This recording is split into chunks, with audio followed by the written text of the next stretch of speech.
Hello everyone, Moosin here, and welcome you to another CCG based episode. Today we're looking at Faeria, which I've played. I've played it more than I have Elder Scrolls, but still not that efficient at the game. Still not very high ranking in this game, but I do find it a really interesting game. Let me cover a little bit about this game. You know, you've got your currency. There's more sort of in-game currency in that you buy packs with your gold equivalent essentially. What I might do is shop and open up some packs. Although a battle chest is 1,000 gold, so there's a bit of a difference in that. The scaling is a little bit different, but I do have 250, so I can get a battle chest. And within each battle chest, we'll try and open that up and see if we can navigate a little bit. It has been some time since I played it, but I'm 28, so not completely new, but sometimes the UI can be a little bit confusing. Anyway, we have a battle chest, and within each battle chest, which is either 250 gems or 1,000 gold, you get 5 cards.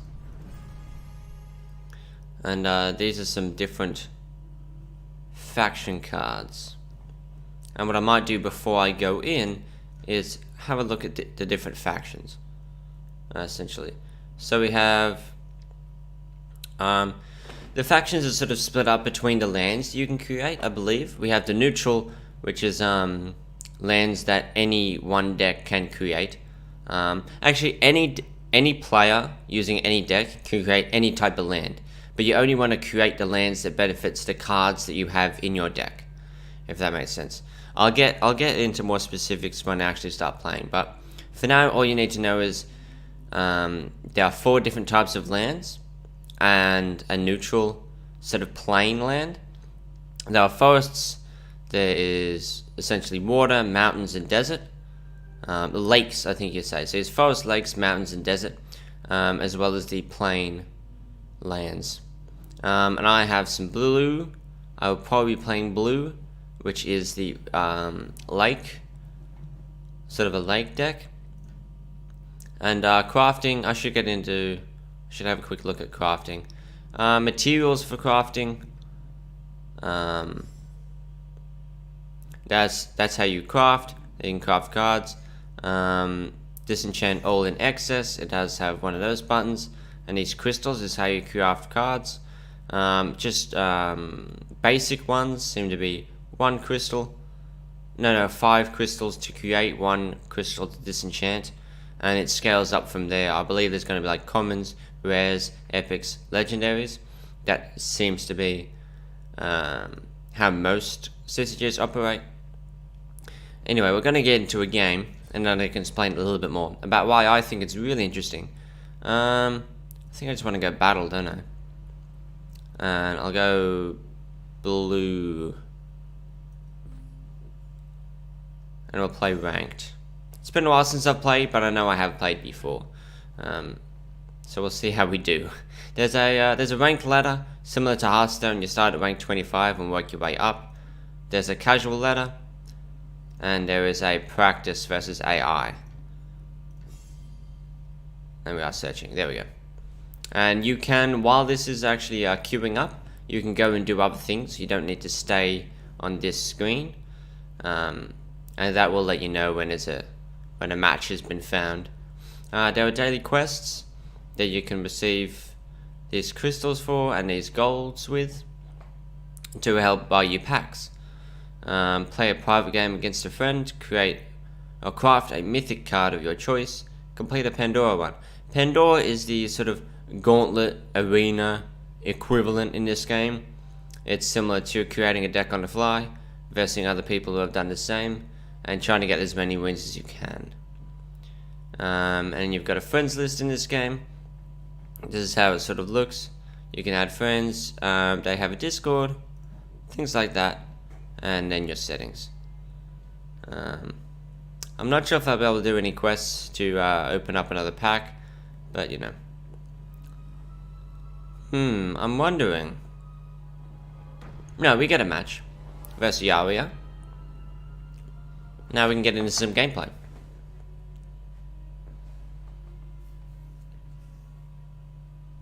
Let's go.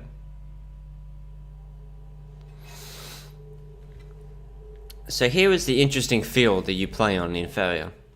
You start off mulliganing cards. You can mulligan all of your cards, or just 2 of them, and confirm that. Right now, my opponent's going first, and it creates 2 lands. The plain variety of lands. So starting out, I can say that your aim is you create the lands that you put your creatures on, and work and create the board that you play on as you go. There are 4 mana spring tiles that once you create lands and reach those mana spring tiles, if you have a creature near that, you gain extra mana for that turn. It's not the same idea as you start at sort of 3 mana and work your way up to 9, or work your way up to a certain amount. It's you can store these mana and then use it on a later turn. You don't have to use all your mana each turn because you're going to lose it the next turn. So what I'm going to do is I'm going to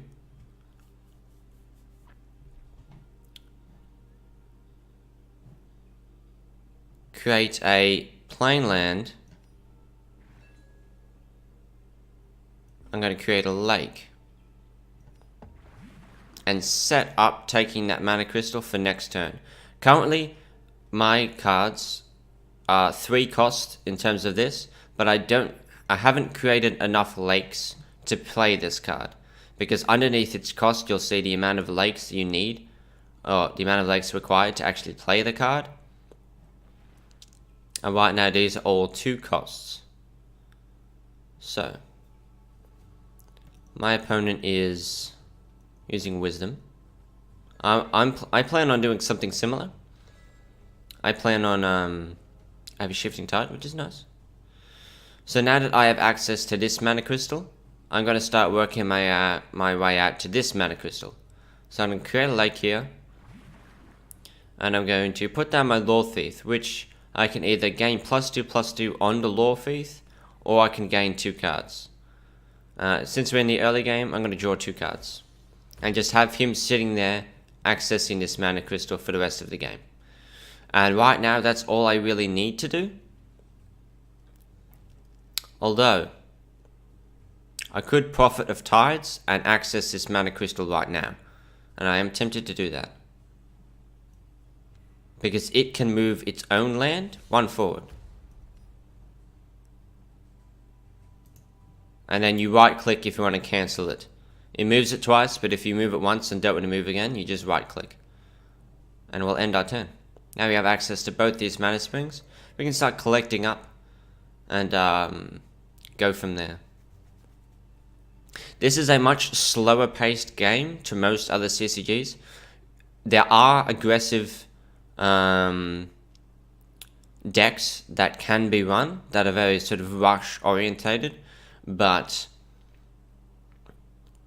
still, they're not too hard to counter, and the amount is very few and far between.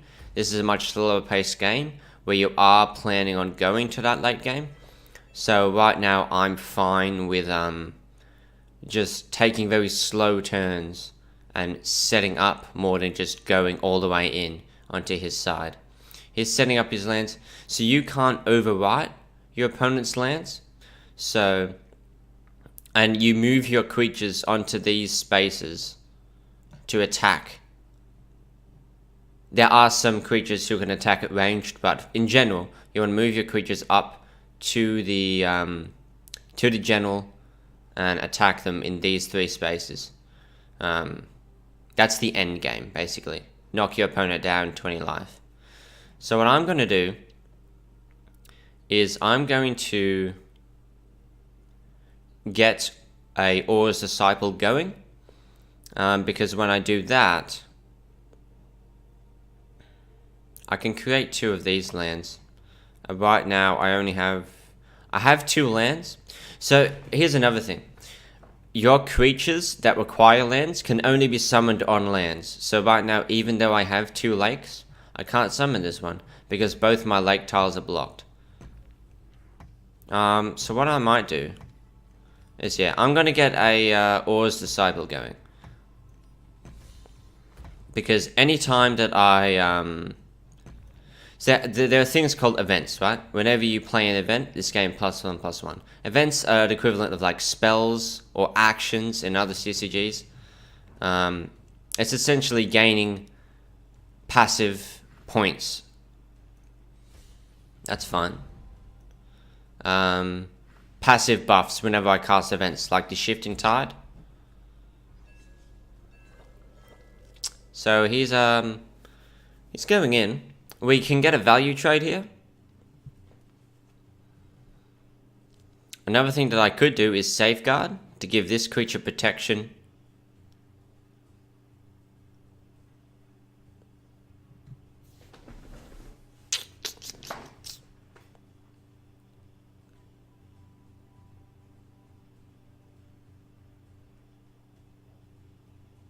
Here's what I'm going to do.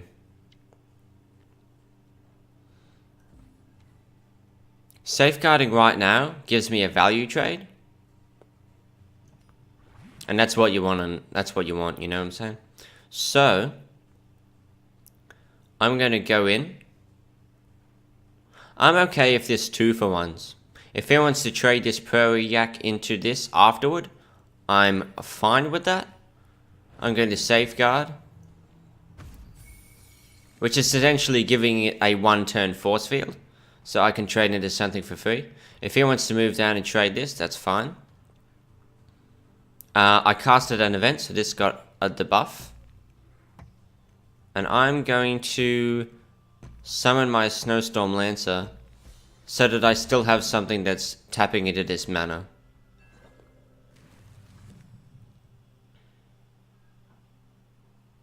He's planning on it. And I'm okay with that, because that, again, this gaining a mana for a little while, then 2-for-1ing one of his creatures, is fine. I did throw another card into it. I guess it's not the exact same as 2-for-1ing. Okay, give the first creature you summon each turn +1/+1. That's a nice card. Add the Outline Ranger. Gift, add a Campfire to your hand. Campfire is an event that gives one of my creatures +1/+1. So now I kind of want to start working my way over to his, now that I've kind of got this locked down. And I could probably, now that I have 3 lakes, I could probably start creating more lands as opposed to just lakes, because I have no 3-cost or 3 lake cost cards right now. So I don't really need to, you know. I'm just going to work my way in with my 1/1. And I'm going to keep this around in case he decides to go here. Or put a land here. So he can connect that. He can put a land here and put a creature on that land. And so when that happens, I could defend with this guy. Is that all I want to do? Yeah, I'm fine with that.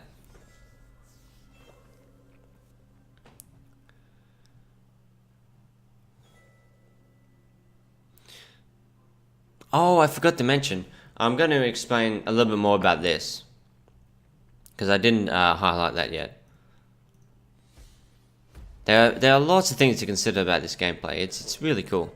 So, here's what you can do. I've been creating lakes. You can either create 1 specialty land, either be it lakes, forests, mountains, or deserts, 2 plain lands, or you can draw a card, or you can gain an extra sort of mana point. And so I've, in the early game, just been creating lands. I don't need to draw cards because of my early Lore Thief gave me a decent grip of cards. So that's that. This also gains buffs from events. So what I could do is put down the Outland Ranger, buff this, and trade into that. And I think I'm going to.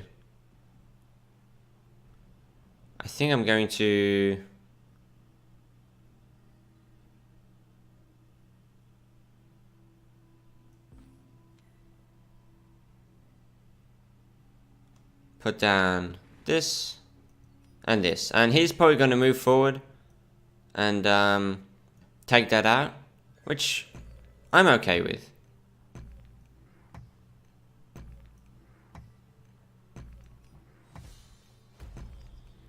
We still have time, so we can give this +1/+1 and take this out.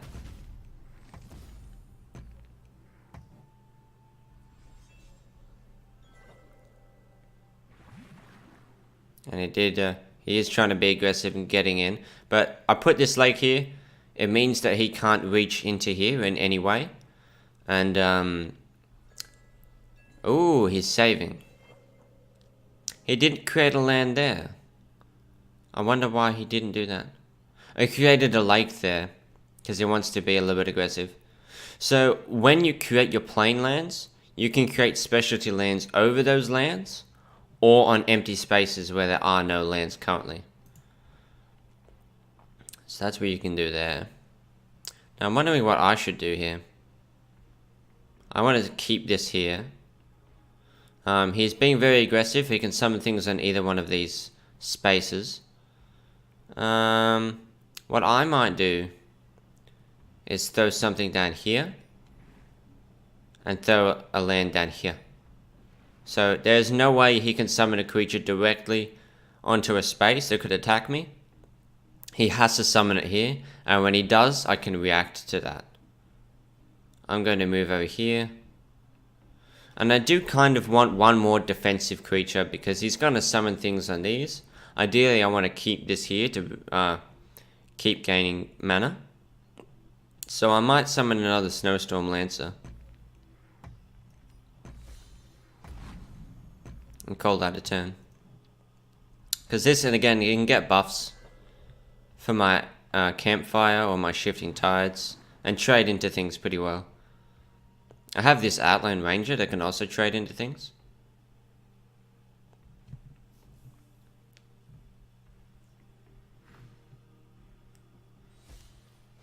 Ooh, interesting. So it has a last words, gain 10 mana. And it costs 10.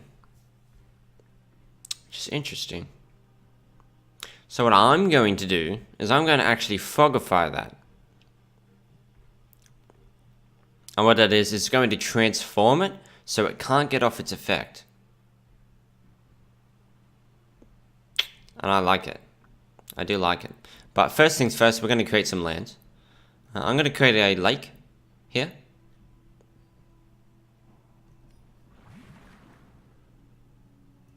Move up. And then next turn, I will straight away take this and then go back down and take that. So we've got a really good system going. I am going to Frogify this. Should I Frogify it? Or there's no... Like, he spent 10 mana on it and he gains 10. So I guess I don't really care all that much. So I guess I'm going to Outlander or Outland Ranger buff this and trade into that.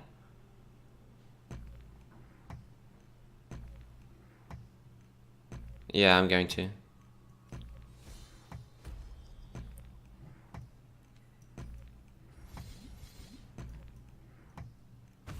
I'm going to move this forward.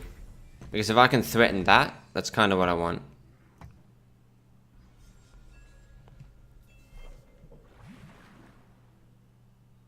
So he might have a buff for his Taunt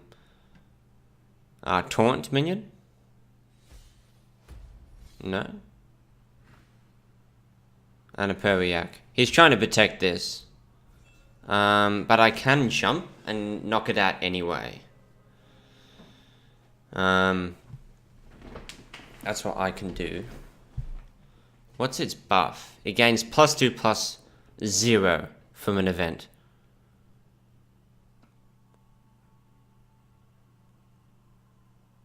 I do want to create lands still.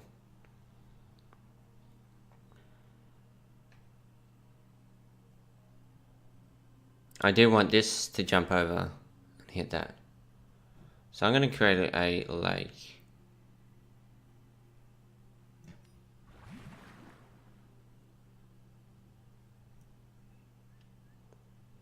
Create a lake so I can reach over to here and knock out his Tiki Totem, which is giving him a decent amount of value.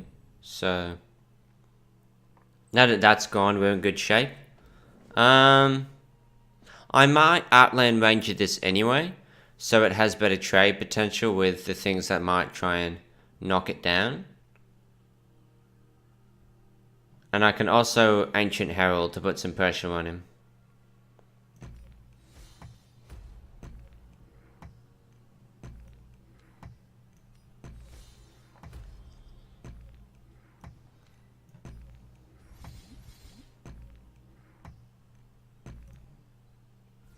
Okay. So my focus for this game was to set up my defense first, and I feel like I've done that. And now we can go aggressive. We have some really solid presence here. Fogify. He also has that Fogify card. And he uses it on that, which is interesting, because there's a decent amount of presence right here. And he's not... Darkstalk is fine. I can value trade this off. He's being aggressive. Okay. The first time you draw an event, this gains +2/+2 and charge 2. He's gonna... Oh, okay. He didn't draw that event though. Can I move? I cannot. So this taunt is stopping me from jumping like I did last turn. I have the Falcon Dive. I'm going to draw a card here. We get another Falcon Dive. Okay. So I can double Falcon Dive this to move this here and punch that. Punch here. Trade here. I can use my Shifting Tide to draw another card and expand our options a little bit.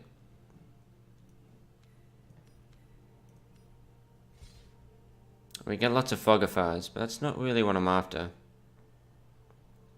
I will be trading... I know it's less value, but I'm going to trade this instead. I'm going to throw down this Herald. I'm going to double Falcon Dive this. That's blocking. So I can move in and take that out. Summon another Lancer. And hit the taunt.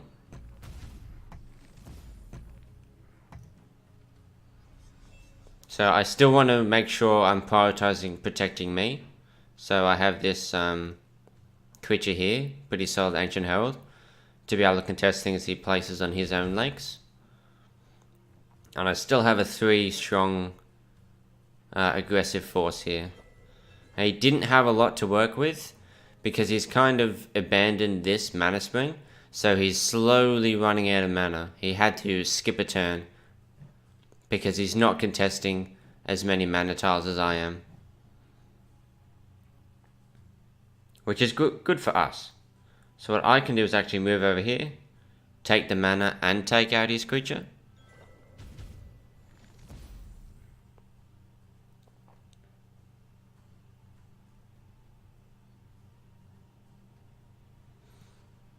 I'm going to move this on to deny one of his spaces. I'm going to draw another card.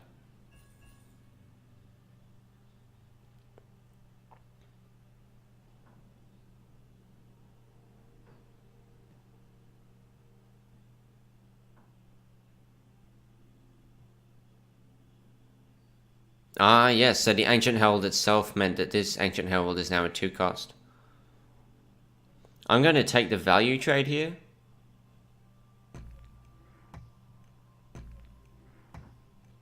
I'm gonna move this in and punch. I'm gonna move this over and take this out. And place down the herald. We're looking to close out this game now. We have a very dominating board presence. We're contesting all the mana springs.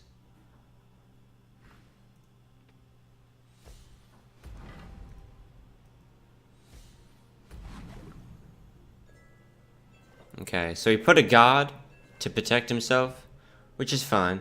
So now we're looking at lethal. Because if I Frogify here... No, the problem is even if I do that... So I'm looking to move this in here, punch, take it out. Then we're looking at jumping over here, moving this one forward. That's 14 damage. And so if I just cast one event from hand, this is going to get the buff to give me lethal. So let's do it. And all I have to do is cast this spell swirl, which is cast an event, which is a really nice zero cost, give you card draw essentially. Let's move over here and punch. Oh no, I'm one off. I miscalculated. Ah, I see. Yeah, because that, upon dying, gained him 2 life. Okay.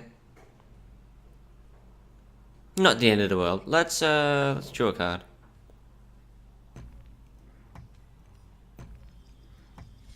I'm still gonna go through with that.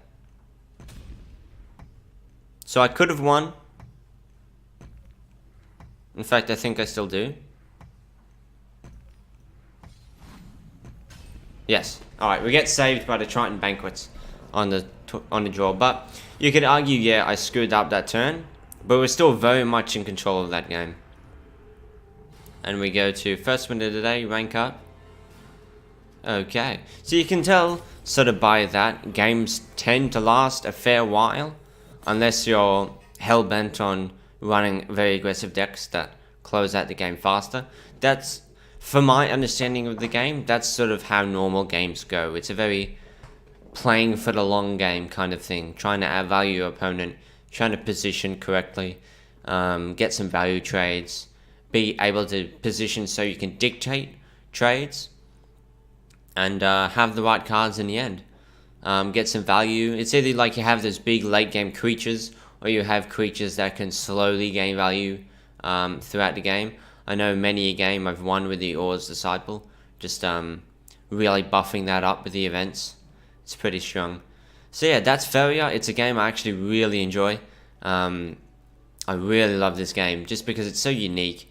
There's not much out there like it, in terms of you create the slower pace of the game, and the way that you create the lands and the board that you play on, I think is really cool.